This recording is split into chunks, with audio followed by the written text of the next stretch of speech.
Hello good morning सबैजनालाई। आज चाहिँ प्याजी खान्छ अरे हो हाम्रो घरकोहरूले।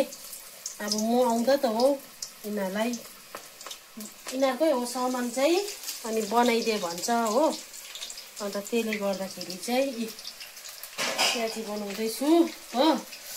फेरि त्यो भिडियो खिच्नुको लागि फेसबुकमा हाल्नुलाई युट्युबमा हाल्नुलाई भनेर बनाएको चाहिँ होइन है। सोध्दा पनि हुन्छ मेरो बाउलाई भाउजूलाई। म जहिले आउँदा नि यिनीहरूलाई घरि के बनाइदिन्छु, तर पहिला चाहिँ भिडियो हाल्थेन।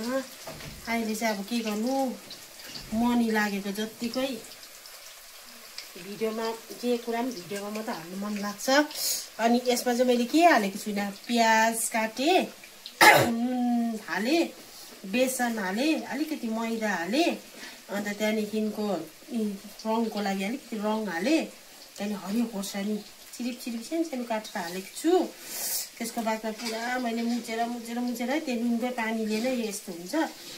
अनि यहाँ फ्राई गर्दैछु। अनि फ्राई गरिसकेर चाहिँ यस्तो भएको छ। अनि यो पाकिसकेपछि चाहिँ तपाईँहरूलाई देखाउने छु है। Thank you. त्यो अब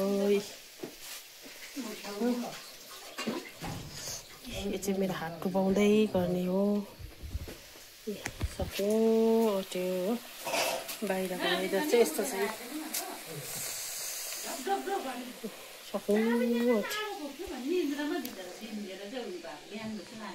यति छ, तपाईँलाई सकेपछि देखाउँछु।